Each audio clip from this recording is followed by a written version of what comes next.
Welcome to the library you lived in. I'm Anise, and this is my co-host Lisa. Hello. And today we're going to be talking about Norse Mythology by Neil Gaiman. When I first heard about this book, I was really excited for it. It's a retelling of a collection of Norse legends,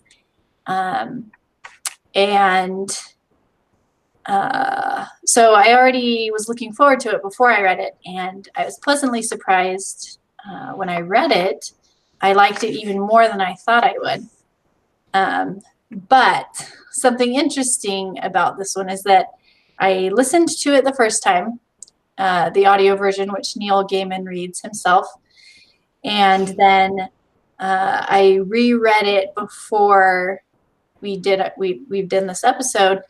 And I have different ratings for both versions because I liked one more than the other. So for the audio version, I give it 4 stars. And for the written version, I give it only 3. Okay, why different? So when I listened to the audio version, I found it really easy to be kind of caught up in the story. I'm going to have to get the door. I'm pretty sure it's a package. I'll be right back. Okay.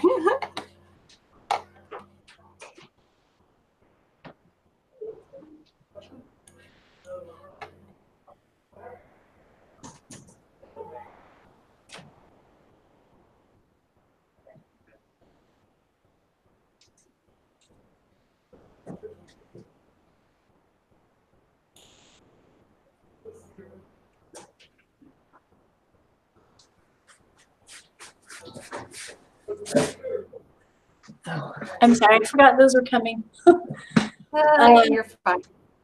Okay, so when I listened to it, I found it really easy to get caught up in the story, and I just really enjoyed it. And later, when I was reading it, the language seemed like overly simple to me, and it didn't keep my interest very well. Just reading it. So I think, and I want to talk about this later in our discussion, but I think that some stories are meant to be read aloud, and this is definitely one of them. Yeah, so I didn't read the hardback version, but I listened to the audiobook, and I listened to the audiobook twice, and that was what I was thinking as I was like halfway through it. Is that it's the tradition of oral stories, right? And so as you're listening to Neil Gaiman, it feels like it's an oral storytelling situation. He's a great storyteller. He's a great reader. He's a great audiobook reader. And so you feel like you're there around the campfire listening. So I imagine the written story is very different, you know. So I loved them, though, and I think I loved them more the second time. I think I give this one a 5. Nice. Which I don't have a lot of those, but I really loved it. So I really enjoyed it as well. So maybe we should start out, since it is a collection of myths, and it does have simpler language, but sometimes maybe intense or more adult situations. Would you consider this a children's book or not? No. No. And then that's the thing is about it being just sort of the myths, right?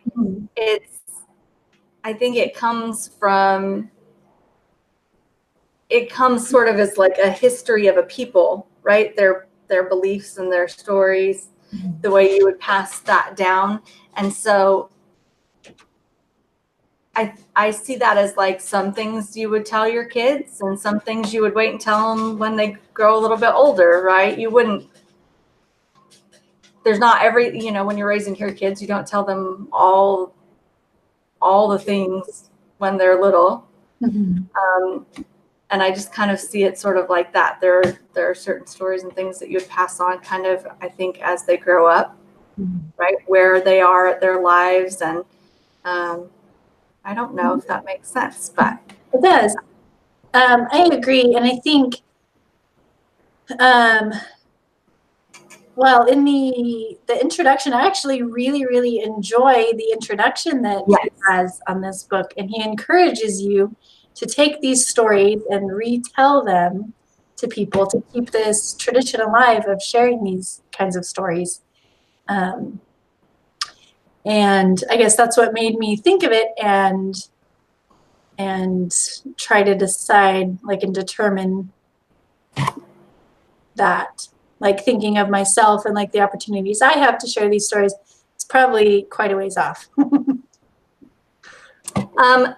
I've always, like, I really appreciated that part, but I've always felt like a bad storyteller, like oral storyteller. I feel like I need to take time and write my thoughts down and then go edit them and look for the right word and think about it for a while before I can get exactly what I'm trying to say right. I feel like when I try to tell a story, it always falls flat, you know?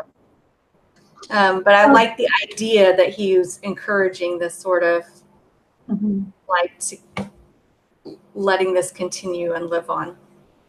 Right. And I think that also, even though the language that he uses in these stories is fairly simple, maybe that is a perk, like, for telling it aloud. It doesn't have to be elaborate to keep your attention and to be dramatic, and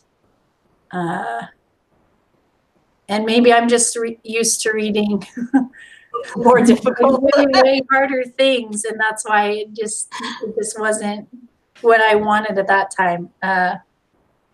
So I don't know. It probably takes as much skill to use less language and have it still be as captivating. I actually was just talking to my husband this week about when Twitter first came out back in the day. I remember Neil Gaiman talking about kind of how fun it was and the bit of a challenge, like the fun challenge it was for an author to cultivate the exact message in 180 characters and have the grammar right and the language right and the punctuation right to convey exactly what you wanted in that 180 characters. And how it was a bit of a writing exercise, you know. And so I think there's an art, whether, you know, whatever form you're going with, there's an art to that. So, but I think he nails it pretty well with what he was going for here. And I thought about that, like, why not just do an audio? Why not just do, because this is definitely suited for audio. But I think that when we live, that it's going to be a bigger seller to put out a book and then do the audio. Like, that's just kind of the standard publication order of things. So, which is kind of a bummer. It would be great to say, hey, I could just do this audiobook, and if that's what it's suited for. But yeah, I wonder if that discussion ever came up. I hadn't thought of that, but that would be really cool. So going into these stories, a few of the characters were already familiar to us because of the Marvel movies, because of just them being in popular culture, and even being big influences on, like, Tolkien and other literature is based or influenced by these stories.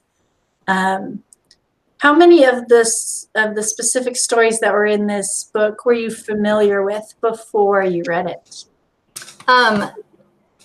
Honestly, not a ton of them. Mm-hmm. Like, I feel like growing up as an 80s kid that Thor is the one that I really knew, and pre-Marvel. Like, I was not a comic book kid. I didn't learn any of that until I was an adult. Mm-hmm. And so I love all of that, but I didn't know that before. But I did know Thor like really well before. But a lot of the other stories I didn't. However, and I like the characters I didn't.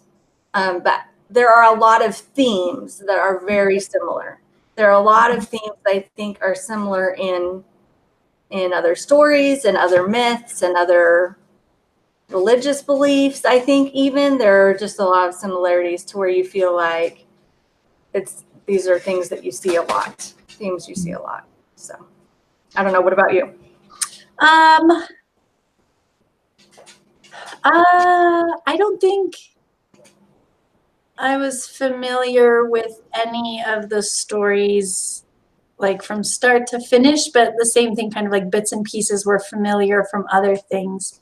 I felt like, especially with the creation story, like I could see tons of common threads in that are in all, like every creation story that all of these different cultures have. And so, yeah, I saw lots of common threads and themes, but I wasn't familiar with any of them as a whole. Yeah.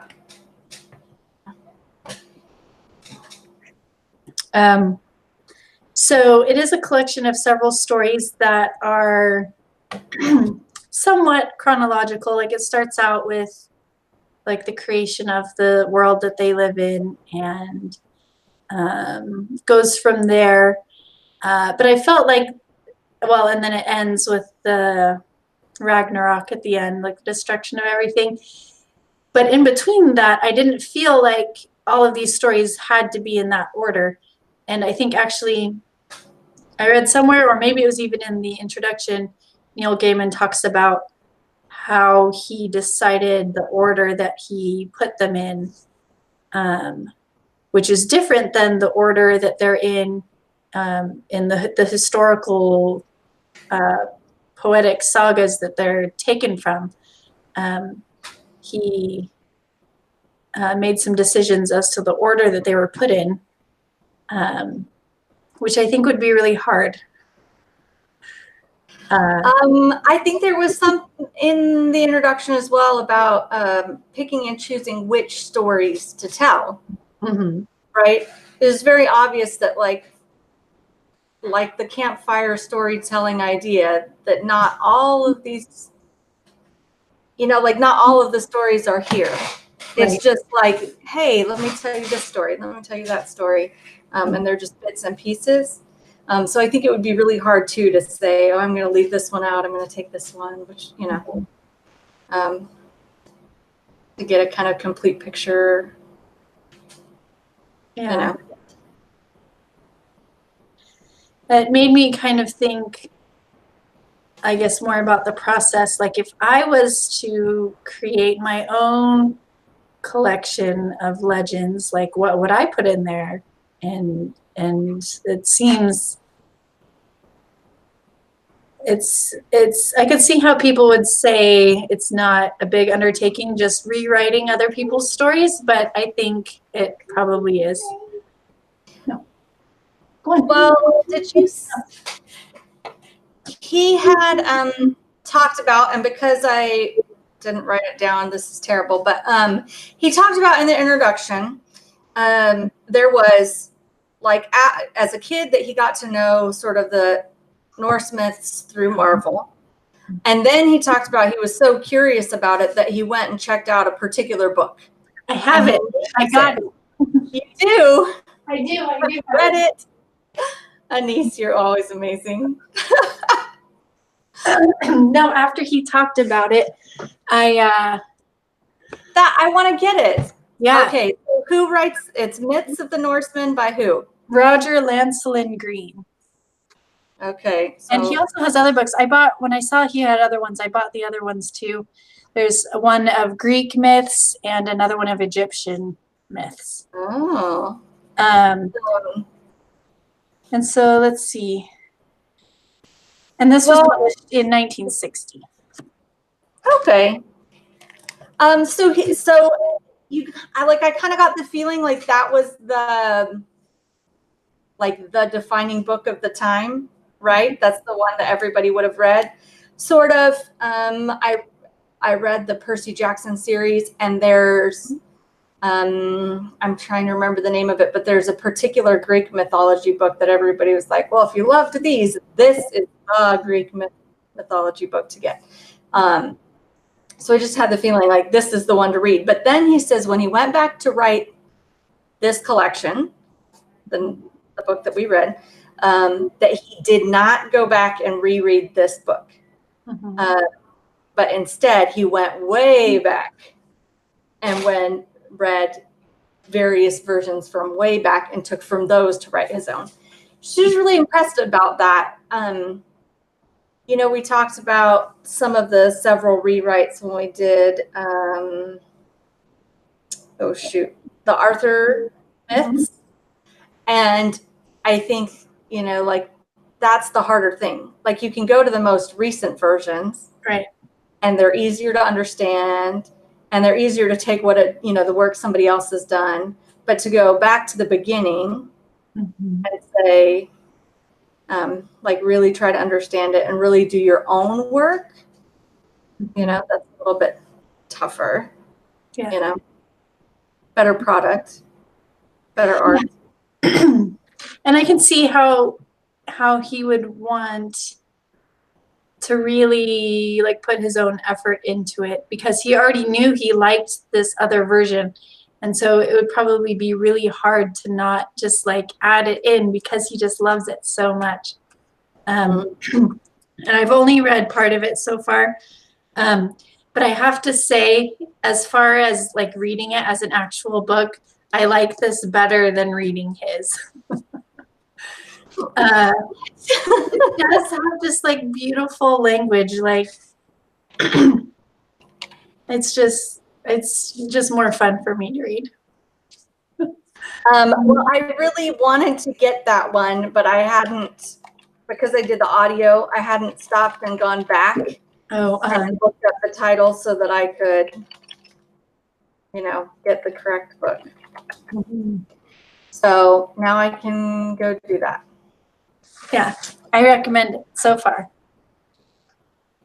Okay. So. Well, I wish I'd done it before today, but. Oh, that's okay. Maybe we can read this or one of Roger Lancelyn Green's other books as a book club read. We don't have a list already. I know. It's ever growing. It's fine. So, what did you think of the characters themselves in this book? There are kind of a lot of them. There's so many. But I think we can agree probably the main ones are Odin, Loki, and Thor. And then there's a few other ones that show up in several of the stories. There were so many. And I wish I made a complete list, but there are definitely ones that don't really matter. They don't play a huge part. I don't want to say don't matter. But there's some that are more important than others. I really like seeing a different take on Thor and Loki. I feel like those are the ones, I don't know, American pop culture right now that we have a set take on, right? They have a set personality. I have a really hard time not seeing Loki as Tom Hiddleston. And I really love, those personalities. And it was just, these were different. They are not the same, Thor and Loki, at all. I don't think they are anyway. I don't know, maybe you feel differently, but You know, I had the same experience of like I couldn't imagine them as anybody except for the ones from the movies. But it still worked. yeah, They are different personalities. personalities are really different. I think Loki is a much deeper character in this book. Like, I feel like he's not just, oh, this evil guy. Like, I feel like he has lots of layers of things going on. He's a lot more interesting to me. Not just there for, like, I don't know, comic relief or for the plot. Right. And then I find it really funny, like, Thor is being a bit of a dunce, you know, which is, I also think is a bit stereotypical. Like, you know, all brawn, no brains kind of thing. But it also fits sort of like, I mean, there's a whole lot going on about like it's all about like the glorifying of war and battle, and you know, like that's very much a part of the kind of culture of all of this, and he's the king of that, right? So Odin, I thought I don't really know much about before. A little creepy, I felt like. I don't know. Tell me what you think.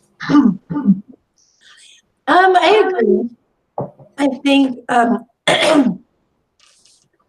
that probably comes into like the war culture thing, because usually it seems like cultures like authority figure is more I don't know, caring or benevolent or something, and that doesn't describe him at all.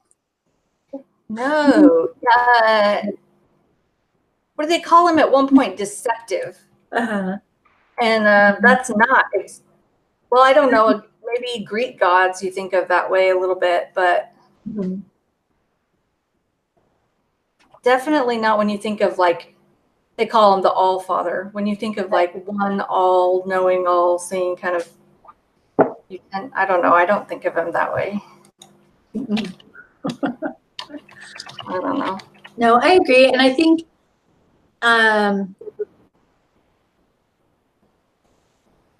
that's something that I've noticed so far in this other Myths of the Norsemen is that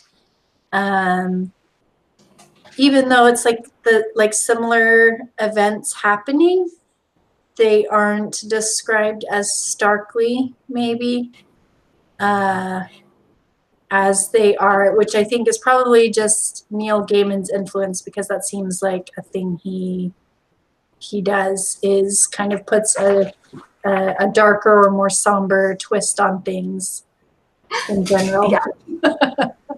It's true. It's true. It'll be interesting. I really felt like it would be really fascinating to go back, right, and read that book, and then maybe go back to some of the poetic versions and compare, and kind of see like what the different feel is. I really want to read some of the poetic ones. Like I think, I don't know. My youngest child has been reading the Odyssey this year, and I was just thinking like, oh, I remember when I read that and I loved that so much, and I don't know, this makes me think of that, like, yeah, sort of that epic tale sort of thing. Anyway, were there any, like, so those are the main characters, but and we probably don't have to talk about every single character, but was there any like that really stood out to you other than those kind of mainstream? I don't know. I think it was really interesting to me, like all of the family relationships don't really make a lot of sense. Sort of like in Greek mythology, they don't really make sense either.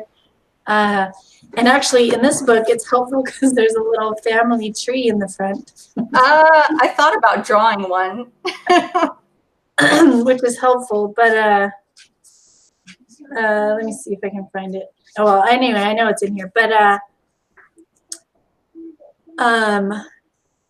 like I wanted to know more about, like, it just introduces like Loki's children, like they go off to find Loki's children, and like one of them is a wolf and one of them is like this huge snake, and I'm like, wow, how does that happen? Like, can't we know that story? Why are your children half giant instead of half monsters? Right. And Right. so I don't know, there were probably most of the characters, like they were just like introduced and then whatever happened. But you don't really get to know a lot about them or anything. And so I think those were the characters I found myself thinking about and wondering about. In that case, like I was really interested in Hel, right? The character of Hel. Like, how did she end up that way? Why? It seems like her punishment from Odin is really like an award, not a punishment, right? And so versus the other two children of Loki go through like way worse. So, but it's like, here, have your own kingdom. So I thought that was kind of odd too. Yeah. But kind of interesting, odd. It is, and I felt like she was a character like that wasn't very appealing, but she didn't seem like a bad person. She just was the way she was, and so she was suited to that role. Yeah, I feel like I have sympathy for her. Yeah. Right? I was fascinated with women in the book. Like, how are the women treated? Or how are they characterized in the book? I like Freya as a character. Yeah. Freya is Frey's sister. Yes. Okay. What is Thor's wife's name? I don't remember. Okay, because I kept mixing the two of them up. I liked Freya. Like, she has a backbone. Right?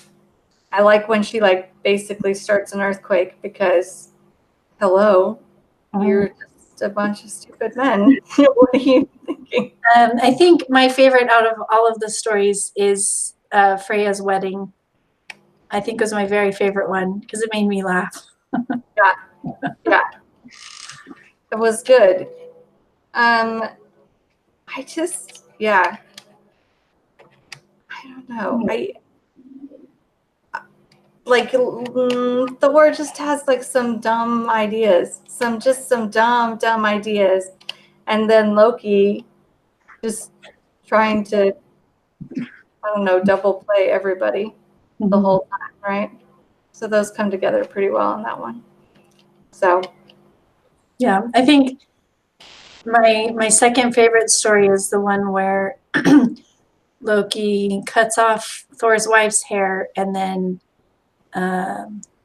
the thing with the dwarves like making her new hair. I really liked that story. Yes, the gifts, all the gifts, and how the story of how they get the gifts. Yes. Yeah, I love, like, I don't know, because there's this idea that magic exists, but there's no like set rules to magic in this sort of mythology like there are in other stories that you gather. Like, why is it that Loki can change into different shapes and creatures, but he has to go borrow Freya's falcon cloak? He can't just change into a falcon on his own, but he can change into all these other things on his own, right? So there's like these ideas that you can do magical things. They could create the dwarves could create the ship that folds up into a scarf, but then they need help to build their their big huge wall because they I don't know. It's just funny because there's no like guidelines to how any of it should work. Right. I think maybe that's because it was an oral story. Like when you're telling something, you can just like present it the way you want, and there's less space to like dig into it. Whereas if it's in a book, then you feel like you want to study it and like dig in really deep. Sure. So that may be part of it. Yeah. I think that's part of what makes it fun. Mm-hmm. Right. But it lacks a certain continuity when you consider like from a story, written, I don't know, a novel. Yeah. It wouldn't hold water as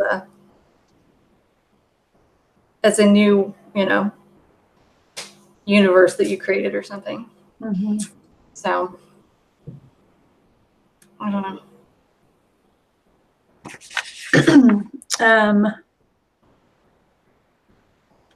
Yeah. So I think we've covered all of my notes. I have no other notes.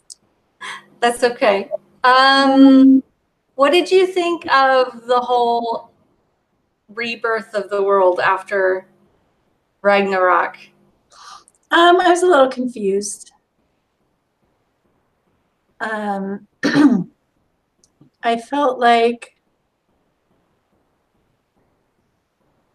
I wasn't quite sure what was going to happen next. Like I wasn't really sure what the point was. I thought the chess piece thing was a little cliche. A little bit. Right? Like that's the only part of the whole thing I was like, okay, come on.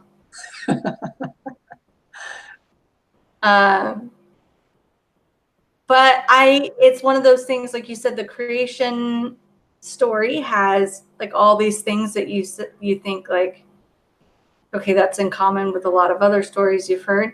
And I felt like that was something in Ragnarok. You had this whole big, huge destruction, but then, hey, the world will begin again. And I feel like that's something I relate to a lot of other stories I've heard as well. Like there will be a fresh start. There'll be a new, right. new beginning for things. So I just kind of thought that was neat. Like it wasn't just like, and the world's over. Right. Especially since it kind of builds up through all the other stories. Mm-hmm. Like all the other stories talk about like, oh no, what's going to happen when the world ends? Oh no, what's going to happen when the world ends? Right.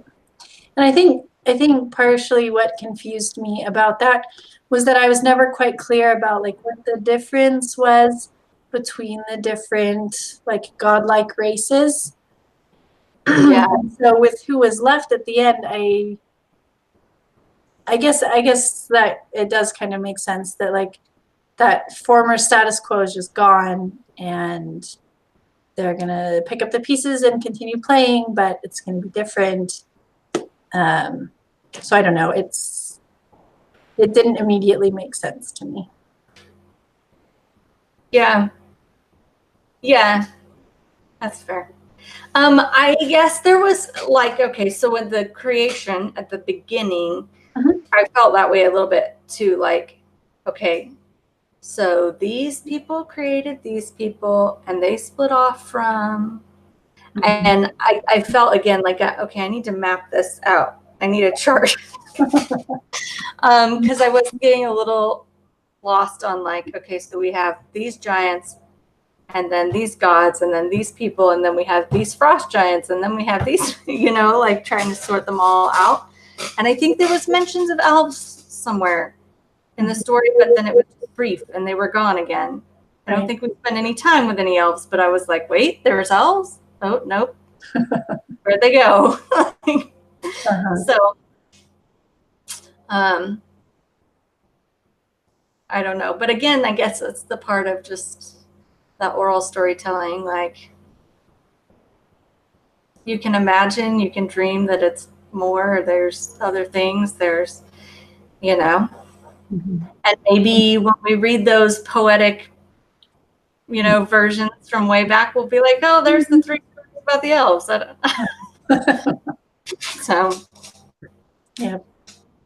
So, but can you imagine being Neil Gaiman's children around a campfire? Pretty awesome. I agree. Not bad, right? Not bad. So do you feel the need to write any stories now?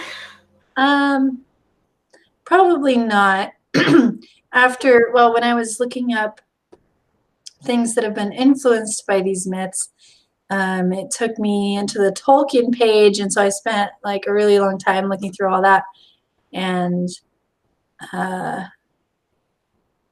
it seems like a lot of work.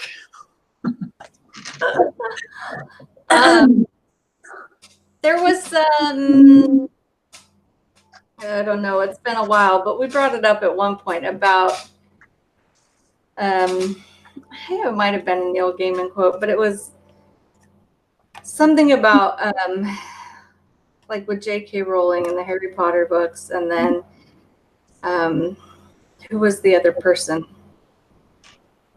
Maybe it was Tolkien and Gaiman and J.K. Rowling that were all kind of in the same quote about like, well, we all are just pretty much borrowing from.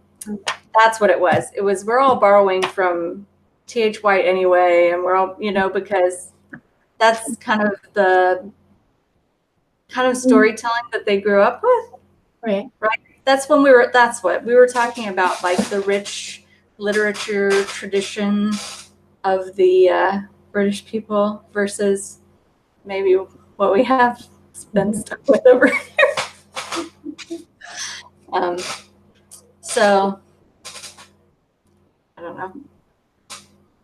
I think we miss a few of those things.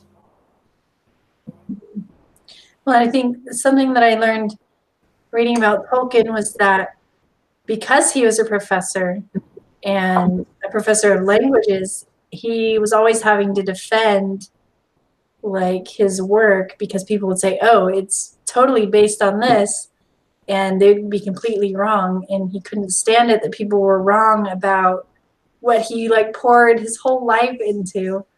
And so like he spent time like writing letters to people, and then he got so sick of like defending like his true intent that he just stopped. Well, that's heartbreaking.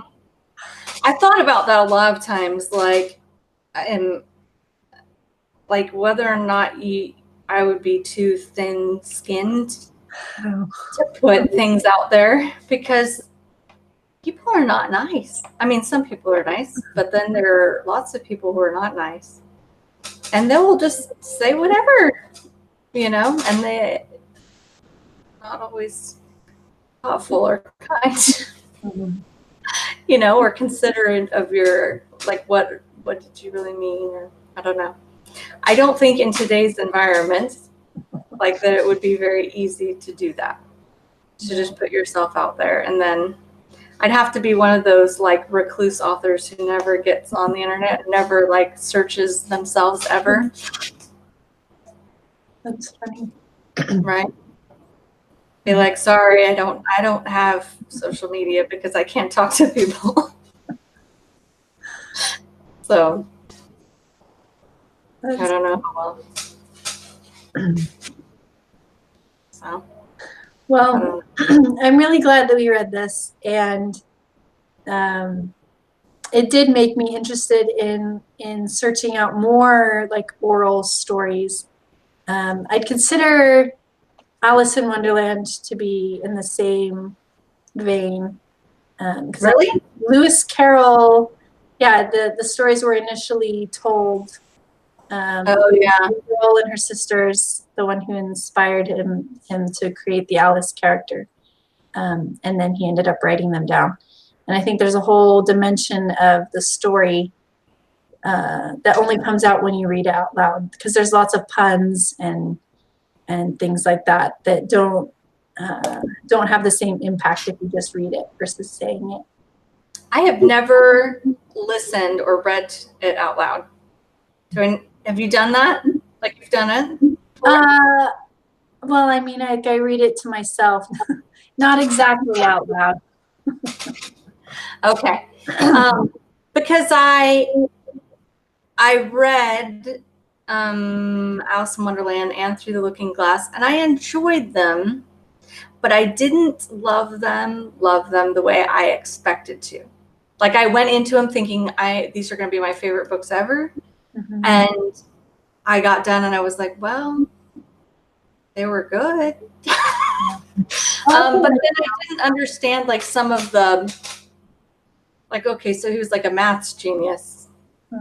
Right. And I felt like I was missing some logic somewhere to some of the, like, you read some of the interpretations of things that other people pick up on, and I'm like, wow, that was way over my head.